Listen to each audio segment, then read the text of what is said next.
is Scotland, The Drive, with Alan Douglas and Bally. Hello and welcome to Scotland, The Drive. I'm Bally. I'm Alan Douglas, and we've got a packed episode this week. I wouldn't go that far. Packed. There's loads of stuff. Stuff. We've got lots Stuff about motoring. Somebody said to me last week, I was out socialising and I was sitting in the pub and I didn't know that this guy sitting beside me had watched any of the episodes. And he says, what I like about Scotland, The Drive, he says, it's not your petrol head stuff. I said, oh no, we're not petrol heads. He says, no, he says, I like that. He says, that's the way I like it. And I think that's sort of when we went back to when we first came up with the idea. We sort of thought, let's sit and think about the guy who's maybe in the car park. Or the girl. They might be sitting in a supermarket car park waiting on their other coming out and listening to this. Or they might be watching it while they're sorting out the evening meal or something. So nothing too technical. I thought you were going to say what you liked about it was the spontaneity. What we would call it is lack of preparation. Yeah.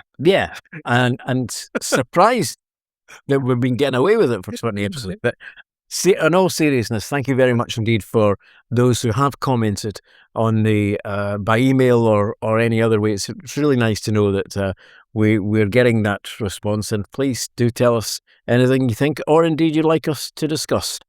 And I'll be talking about some of the responses we've had to some of the issues we've talked about in a wee while. But first, fish and chips. Well, the fish and chips debate goes on.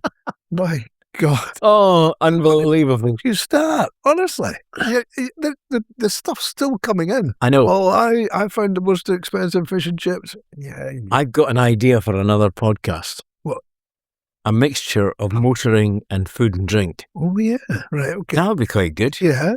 We can review the car and then we can review the food and the price of the food. And because that's what's important. Yeah, but the fish and chips is really... it's been amazing. It's got quite a response. So what we've been driving, the MG4, you drove that and I drove that. Drove that, yeah. Did we like it? Yes. Yeah. Yeah, it was okay. It's bargain basement. Bargain basement. And I mean this in the nicest way. Mm-hmm. It's bargain basement and it feels a bit like it. But you get what you pay for. Absolutely. And it is a great price. I can't remember how much it was now, but it's a good price. It's amongst the cheapest of the electrics that you'll get. And it does the job. You know, if you're not too bothered. Well, the interesting thing about MG is the badge. MG is a great badge from the past. But people are less concerned about the badge when they buy an MG. They're concerned about the price and the efficiency and the economy. And it ticks all those boxes. And there's a lot of them on the road. And you've got, there are. And the MG4 is a wee one and it does the job. And Genesis, no, there's a lot. Complete other end of the markets. Yeah. I've really enjoyed doing that one. But we shall leave that to Lorraine as she's coming along with Lorraine's Lane and her views on the Genesis. Yeah. So she can get out of the thing. It's a nice car, a big car. Beautiful car. Great. I get it in a few weeks' time, so I'll leave that to Lorraine to say what she thinks about it. Now then, learner drivers or driving tests. We've talked about this before. Yeah, it's good actually that we brought this up before it was actually gathering traction. Yeah. And it is now gathering traction. People are talking about it and you've been finding out a wee bit more. What is Well, it was the figures that came out this week from the RAC Foundation, which showed that, well, you know this, so I'm not going to pose the question to you, but the worst place or the place with the longest waiting time for a driving test in the UK is Forfar. Yep. I passed the test in Forfar. Really? Yeah. I didn't have to wait very long. I think it was a week, maybe not even that. Even Forfar in those days didn't have traffic lights.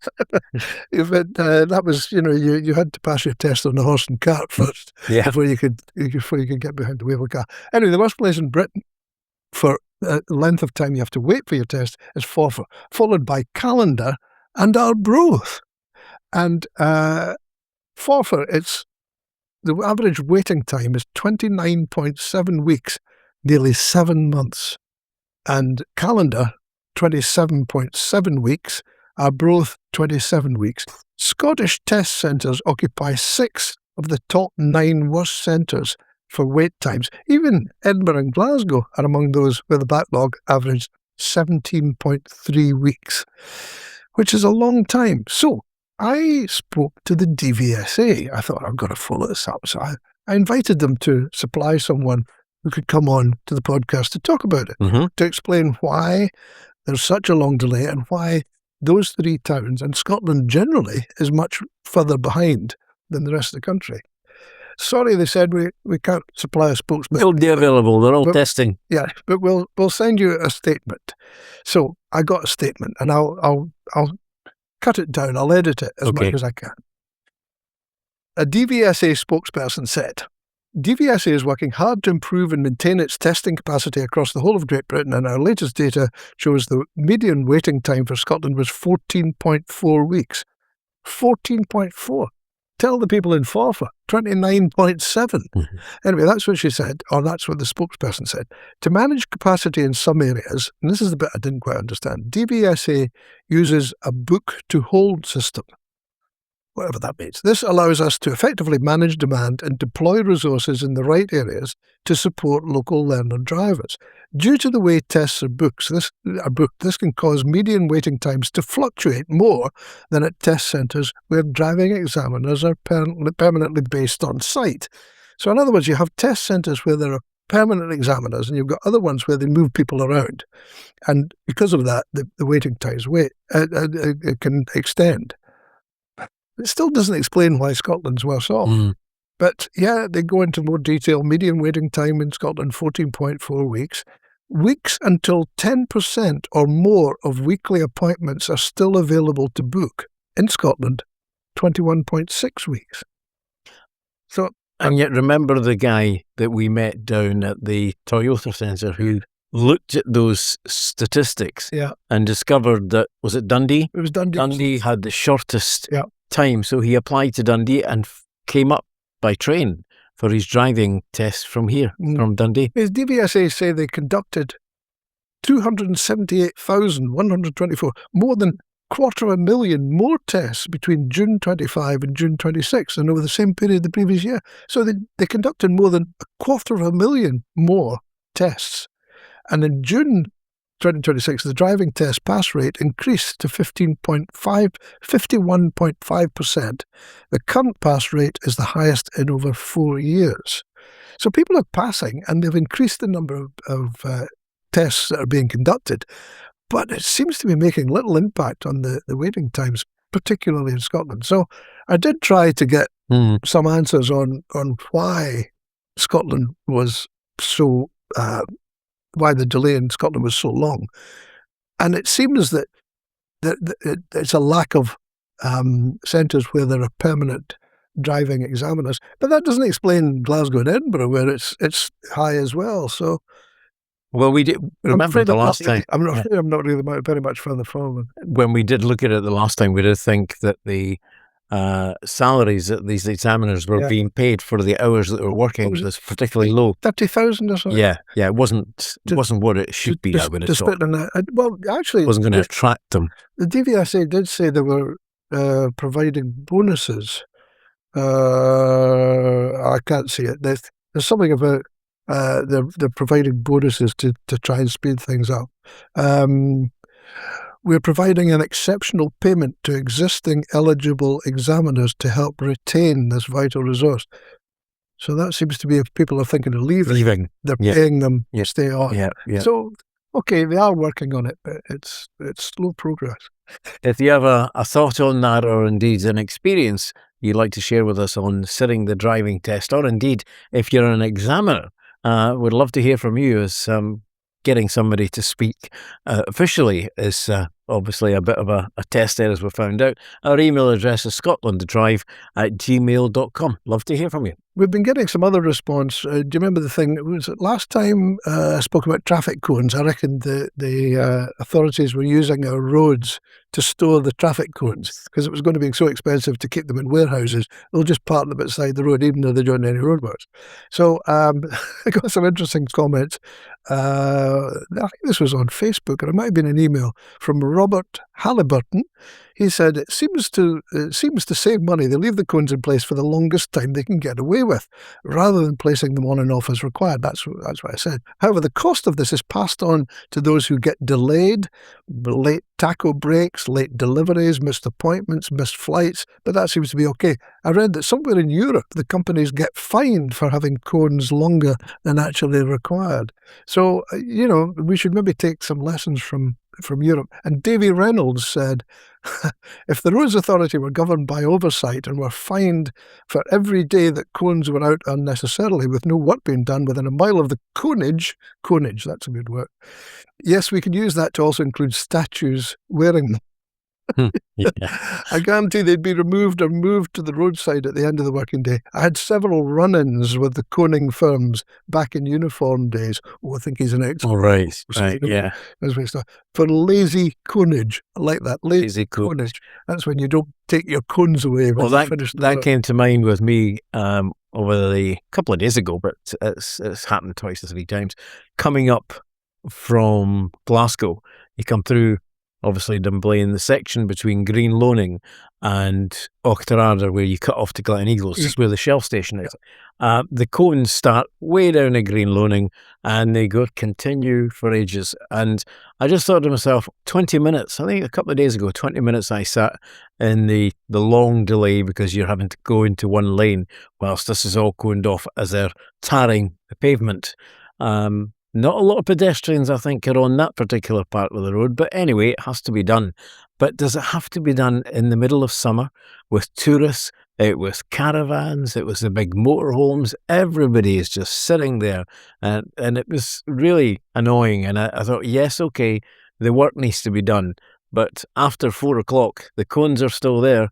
There's nobody working till 10 o'clock at least the next morning. There has to be a better way of managing the roadworks that we are having to go through at the moment. But these weren't even roadworks. This was pavement. It was a pavement. They wasn't even working on the retarring the pavement. Oh, yes. Yeah. So anyway, there we are, cones, and I like that lazy conage. That's going to be that might be making its way at the dictionary. Lazy conage. It's a definition of roadworks where they don't take their cones away. Lazy conage.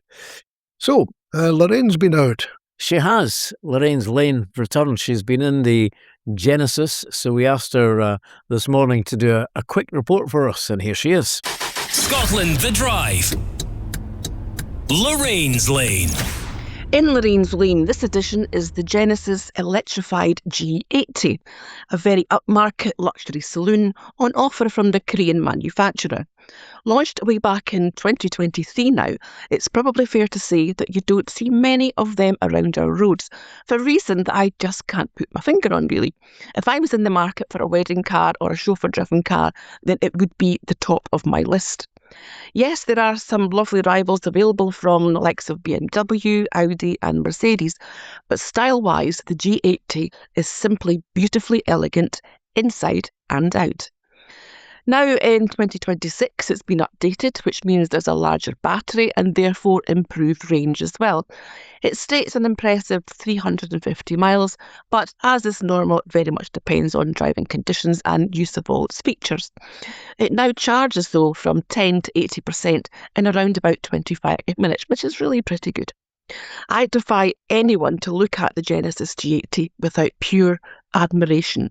It's sleek and stylish with a huge front grille, and that exquisiteness carries on to the inside where it oozes comfort and luxury with the use of the top of the range materials and technology. I love the electric power closing rear doors that are really quiet, and if you are a rear passenger, there are vanity mirrors to put your lipstick on. If you wear lipstick, that is, electric window blinds and controls for the radio and the climate. The boot space is ample but not massive due to the space that the battery takes up, really, and that's not unusual for electric cars. Out on the road, it glides along the roads like a fast swan.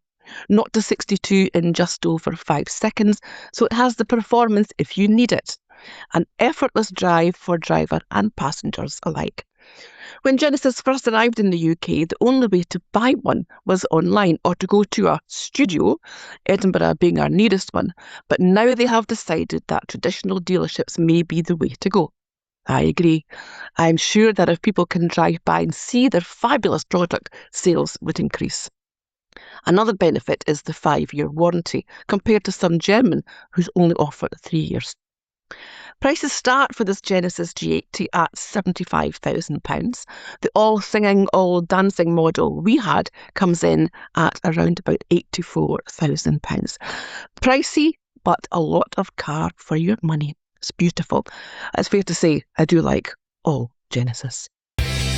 This is Scotland, the Drive. Thanks, Lorraine, and I do totally agree with her. The Genesis was a car of luxury, and I wouldn't mind it coming around again. You've got it next week. I've got it next week. Yeah, I'm looking forward to it. It's a huge car. I mean, I saw it from a distance as you were about to get into it.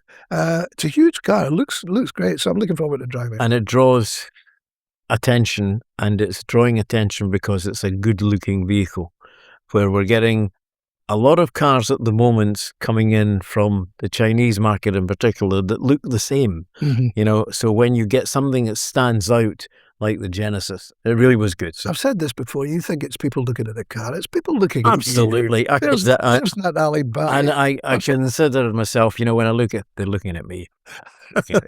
Carrying on. Okay, we've talked about the touring cars at Knockhill. I went to the touring car championship. It was fantastic. It was a typical Knockhill day. What is it they say that? They say you get 4 seasons in a day. On that particular day when I was there, it was 4 seasons in a minute. I mean, it was dry when I got there. Then it was drizzling. Then it was rain.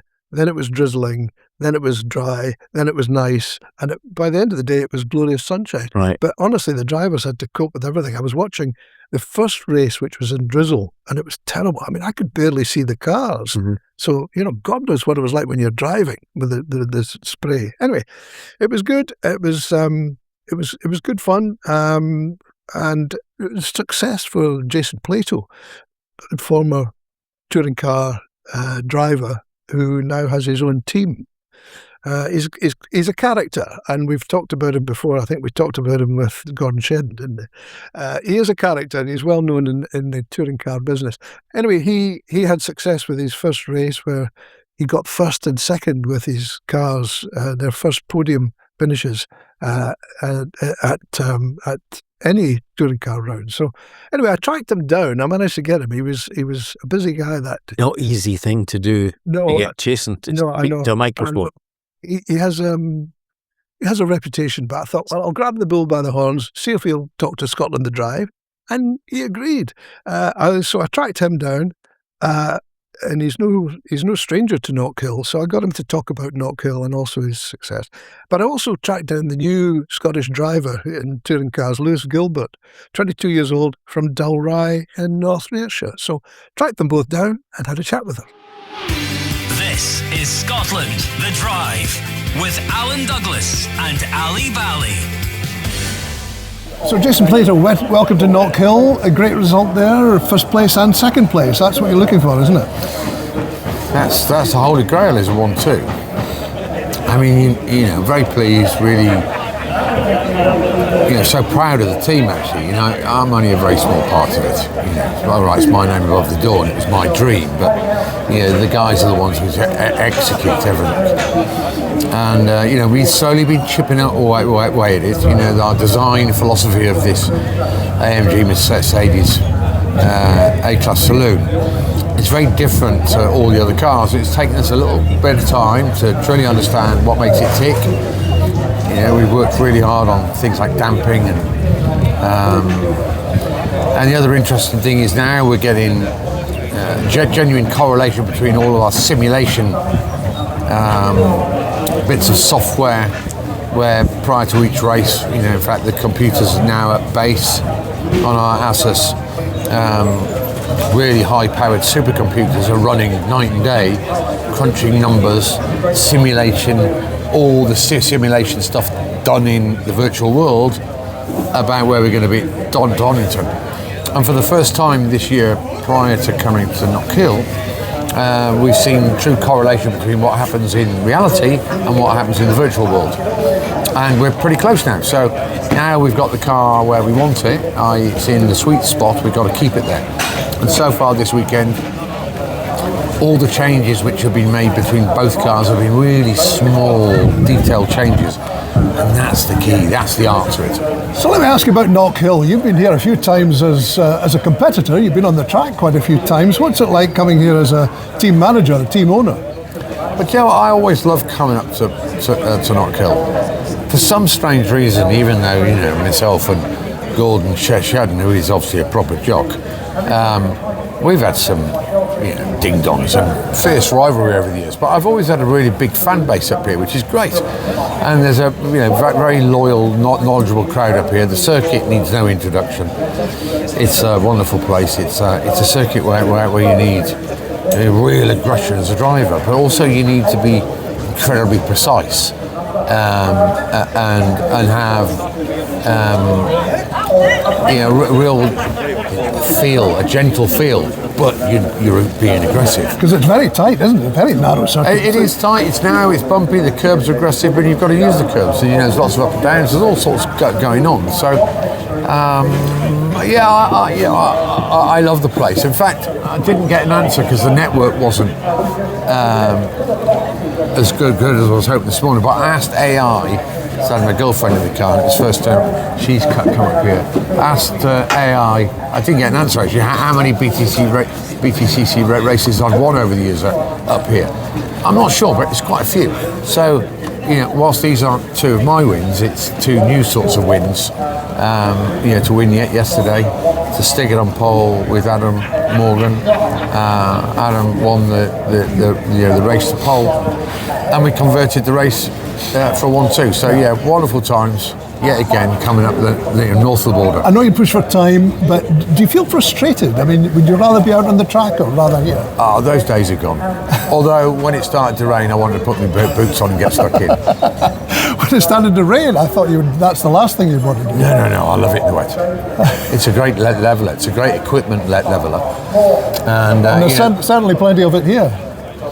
Well, there is, but you know, the sun can come out any minute. You know what it's like up here. Yeah. You know, if you can't see the hill, it's raining, and if you can see the hill, it's going to rain. Okay. Well. So, Lewis Gilbert, only your first. No, you've raced at Knockhill before, haven't you? Kind of. Yeah, I've done the rally back here in March, I think it was. So.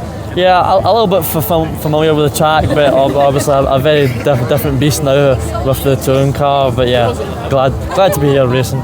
Yeah, so how's it going? I mean, I know it's only your second touring car race, but your second event. Yep. How's it been? Yeah, I mean, Thurston was obviously just a big learning curve. It was never an event where I was going to go in and try and impress people with any sort of racing or pace. But yeah, I'm definitely finding my feet here at Knockhill with a good quality race. Yesterday we got up to 16th from 21st. And then in that race there we're sitting 15th, and then there was a little bit of contact in that, and then which put us wide. So yeah, unfortunately we didn't get to finish that race, but you know, there's 2 races left, and we're gonna make sure and make the most of it for them. You've kind of been thrown in at the deep end, haven't you? I mean, you know, I mean, you've obviously been racing for quite some time. Yeah. How have you found touring cars, even just with your short experience? Yeah, I mean, it has been difficult, just learning a lot, because obviously I've came from karting with a little bit of GB3, but honestly the GB3 is a single seater. It's not exactly a touring car or a race car. It's a very different machine. So yeah, lots to learn. Still trying to learn a lot of it, obviously, but yeah, just find my feet slowly. Don't want to be trying to bite off too much more than I can chew, sort of thing. So yeah, just lots to learn. You had a bit of a problem in that race. What happened? Yeah, well, we were fighting with Josh Cook in the car in front, Aaron Taylor-Smith, I believe it was, and then coming into turn 7, there was a bit of contact from behind, and then ultimately there's not really much blame, but it just happened to be that we've ended up in the gravel, and we're stuck. So just a bit unfortunate, but that's the racing. That's British touring car. It's tough out there, isn't it? Yeah, very, very tough. There's a lot of experienced guys that know what they're doing. So yeah, you've got to watch your back. Exactly. Scotland. Scotland, The Drive, with Alan Douglas and Bally. Thank you very much indeed for your company. This is Scotland The Drive, podcast on motoring with a little bit of a Scottish slant onto it as well. And we're keeping the emphasis on motorsport for the time being because there was a documentary not so long ago on BBC Scotland with a disabled racing driver called Ally Chalmers. Now, Ally, he's a young guy, he's only 18, but he had an accident while he was skiing. He was a very accomplished skier and ski racer. And he had an accident somewhere in Scotland. I can't remember exactly where it was. But he was disabled from the waist down. He's in a wheelchair, but that didn't put him off. He still has a need for speed. So he has developed a career, or is developing a career, as a racing driver in Mini. So I, again, managed to get hold of him for a little while and spoke to him about what he was up to. Scotland, The Drive, with Alan Douglas and Bally. Well, Ally Chalmers, thanks very much for joining us on Scotland The Drive. I think, first of all, are you happy to talk about the accident that happened? What was it, 4 years ago? What actually happened? Well, I don't really remember much of it, to be honest, but I was skiing at Glencoe and I just had a fall and I think, onto some rocks and stuff, and all my, back landed on rocks on my back and stuff, and that's kind of it. Right, so I mean, obviously it's a bit of a blur, but I don't remember at all. So when did you first realise what had happened? Were you in hospital? Yeah, so I woke up. I have a normal memory of the day up until the crash, and I don't remember anything from a few minutes before, and then I just remember waking up in hospital. So what happened after that then? The realisation that you were paralysed, from the waist down? Yeah, so I guess for the first wee while it was more just hospital stuff and physio and, listening to doctors and whatnot. So I think it was about 3 months till I got home from hospital after breaking my back. And, I had other issues after that from things like kidney stones and whatnot after coming out of hospital, but the main bit was done after the 3 months, my back and stuff.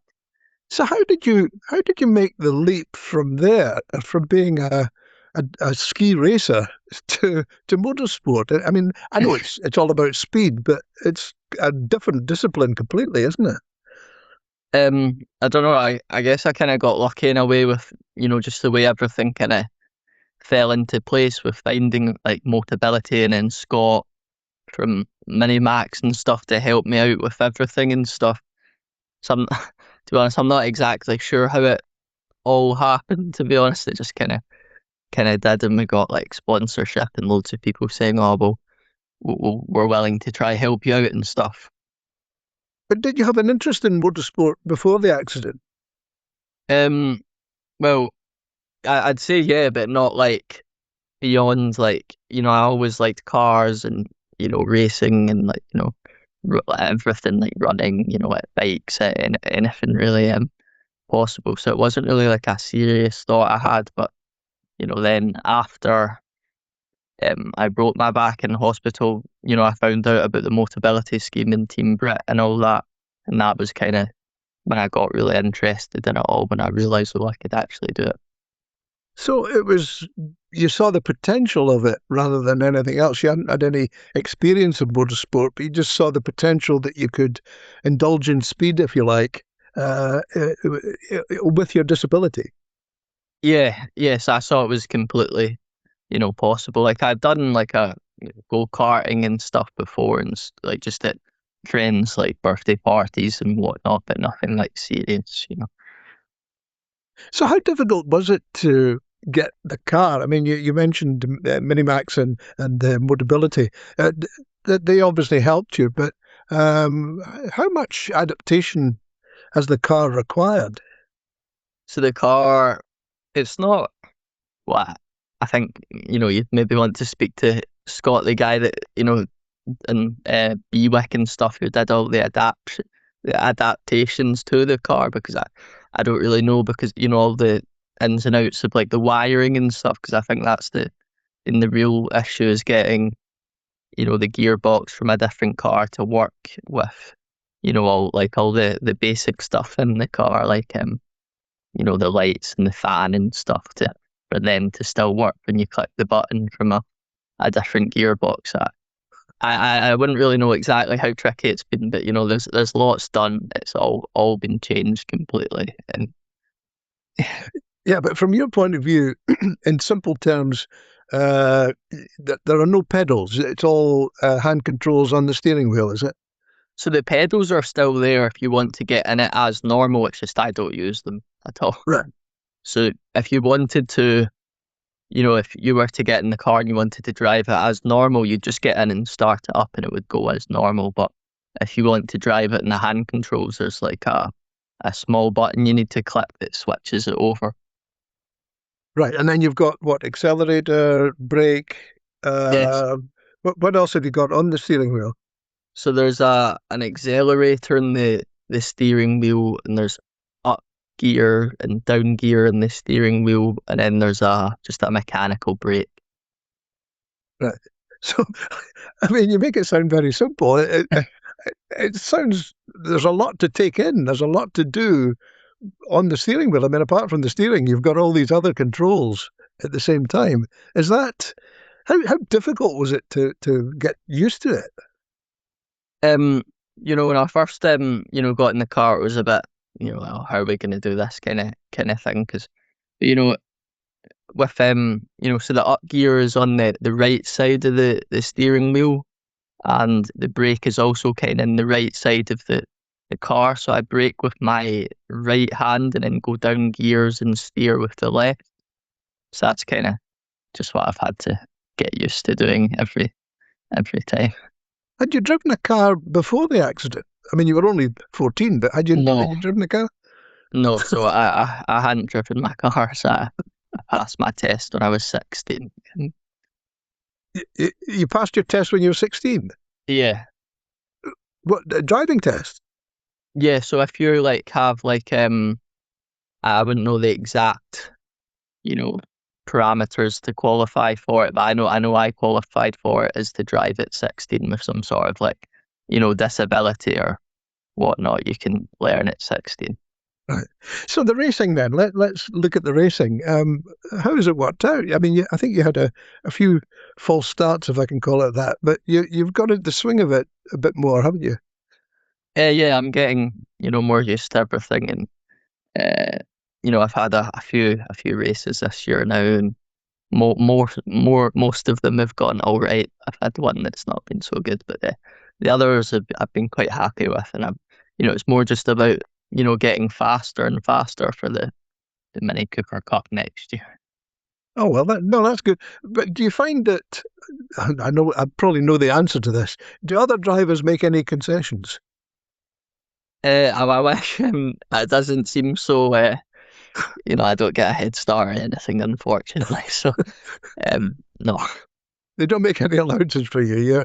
You're really in at the deep end. What about? Do you have any role models? I'm thinking of Nick Hamilton in the touring cars, Lewis Hamilton's brother, and Billy Munger, who lost his legs in an accident. Are they your role models in any way? I'd say my role model, yeah, in a way, yeah, but there's a gap. I don't know how to Nick Hamilton. My mum met him last year when I was in the hospital at Knockhill. So I know his situation's a bit different to mine and whatnot, and I think my mum was speaking to him about in his race team about hand controls and whatnot. And I can't remember exactly what he's got, but I know he does do something. And then I've seen that the Billy Munger person as well, and I think they're all amazing. Yeah. Well, it's certainly a challenge. Where do you see it going from here? I mean, can you see yourself progressing in motorsport? Well, I hope so. The thing is with motorsport, it's more about money. So I just need, if I don't have any money, then I won't ever be able to go see if I can progress into I don't know, like touring cars or whatnot. So it is really just about money to have a chance. Yeah, well, that's the case for everybody in motorsport, whether you're disabled or not. It all comes down to money. Okay, well, I wish you all the best. I mean, it's incredible what you've done so far, and I wish you every success in the future. And we'll look out for you. Will you be up at Knockhill for the touring cars this weekend? Yes, I think I'll be there Friday and Saturday. So are you going to be wanting to be on the track? Do you see yourself going into touring cars in the future if the money's there? Yeah, definitely. If the money's there, that's what I'd definitely want to do, is do the British touring cars. Alan Douglas and Bally. This is Scotland the Drive. Ally Chalmers there, and it's interesting to see how he's getting on developing his racing skills in the adapted Mini, and we wish him every bit of success with that. Could I, just before you go and mention the mugs, because we've got a supply of these. Ta-da! You're trying to get rid of them. We're trying to get rid of them, and we're not charging you anything. So all you have to do is subscribe onto our channel. That would be great. It helps us get the numbers up, and they've been going up amazingly over the last couple of episodes, so thank you. But if you would like one of these, just subscribe, and we'll draw one name out just before the next edition, and make sure you get your Scotland the Drive mugs. And you maybe even throw in a pen. Oh no, they're finished. Oh, they're finished? Yeah. Oh, I'm going to hold on. That's why you're holding that one. This become a collector's item. Now then, what other things are happening? Oh yeah, did you see? The sales of new cars are plodding along. Particularly in EVs. But there's been an interesting rise in the used car market, and it returned to growth in the second quarter of this year, with transactions rising 0.7%, but it's still an increase to more than 2 million vehicles changing hands, used vehicles. Interestingly enough, used battery electric vehicles sales surged by 67%. So people are obviously are gaining confidence in selling or buying a used electric car, which has been a bit of a block up until now, and that took a 5.5% market share. And but traditional petrol and diesel models still account for nearly 9 in 10 sales. But I think we've got to look as well, Alan, at the way the prices of fuel at the moment. It just seems to be climbing. £1.80 you see on the fuel. Then it must turn some people's minds to, like me, you think, I don't particularly want to drive electric. It's not what I want. But then when you turn to it and you see what you're saving, and also the drive, even we've both admitted since we were started this podcast that we have come round to the electric cars, because that's what manufacturers are now sending out for us to test drive, and so much so that I went out and bought one, and not gone near the petrol station since. Which is a good move. I passed a filling station the other day, and diesel was $1.99. $1.99. Wow, which is crazy. But I mean, people are obviously buying it. I think it was perhaps beside a motorway, or it was a service area, right? Which is always the more expensive.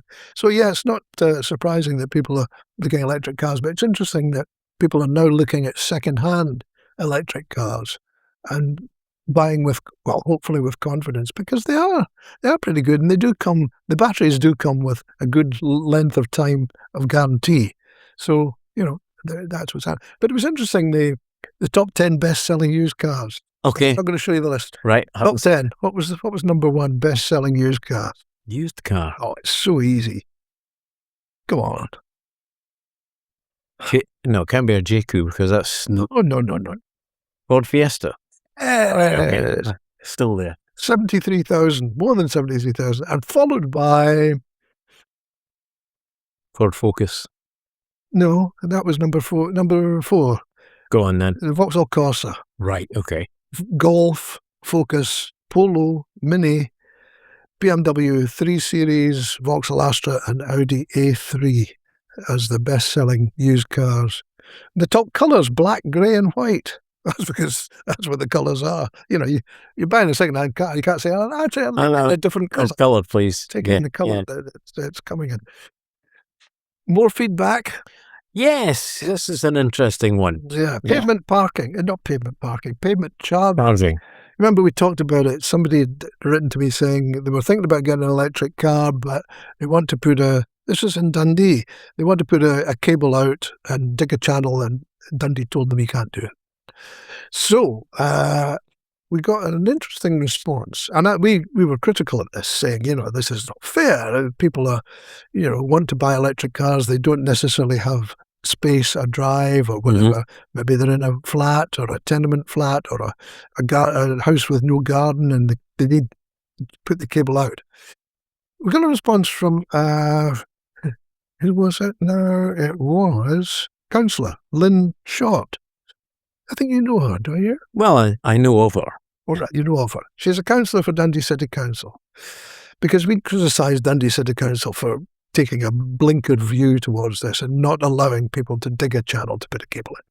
So here Lynn Short said, and I think this was on Facebook actually, if we didn't have the first EV charging hubs in the UK, not to mention multi-storey car parks and a green parking hub, as well as massive investment from the private sector in the city for EV charging, I would understand the argument. But Dundee has taken a regional proactive approach that is the gold standard. So I agree completely that there is no requirement for on-street private interventions. Right, so that got a response. One of the points I made was that public charging, that's fine, but it's considerably more expensive. I mean, you're talking about maybe 70, 80, 90 pence per kilowatt hour to charge publicly, because it's also subject to 20% VAT. Right. If you charge at home, it's possibly around 6 or 7 pence, and from September, there's not going to be any VAT on that. So it's going to be even less. And it doesn't take account of people who, as I said, live in tenements or whatever. And, public charging is not just the answer.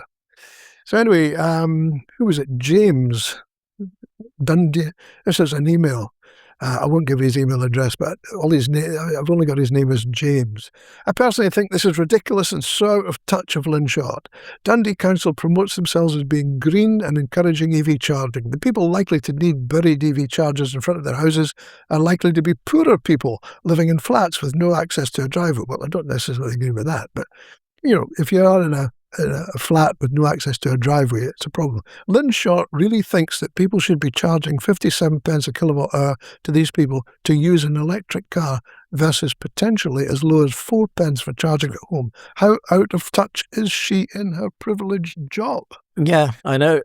I agree with what Lynn said right at the beginning. Dundee was leading the way, and Dundee is a city I live in, so I know what it offers. And going back 2 or 3 years, some of my motoring friends and other friends who live in the west of Scotland and Glasgow would be saying, electric cars, there's just not enough charging points. And I would react by saying, well, you should come to Dundee because Dundee City Council are way ahead of it. We had a fleet of taxis that were first whole fleet to be electric, and the council reacted to that. So they have reacted well, and they've got. I agree with what Lynn says, but you can't stop there. You can't say to residents who are living in housing estates with no access, who want to buy an electric car in Douglas or Fintry or wherever, who have no access to these chargers. You can't say to them, well, no, that's Dundee having the blinkers on. So that's my view. But anyway, James didn't give this up, because I replied to him saying thanks for your comments, and he came back again. Hopefully some pressure will push them to reverse this policy instead of lining Dundee City Council pockets with expensive charging. I do believe the green charging hub, you also have to pay to park, so even more money for them. So he hasn't got a very high opinion of Dundee Council. No, well, I think that Dundee Council would also look at that when putting some of these charging hubs in. They would look at it as a revenue. Somebody in the finance department has said that will be a good revenue for us. Not at the charges that you're doing. I will now avoid, and I used to use one in Clippington Road in Dundee and in Knockhill. Those are city ones put in. I used to use these.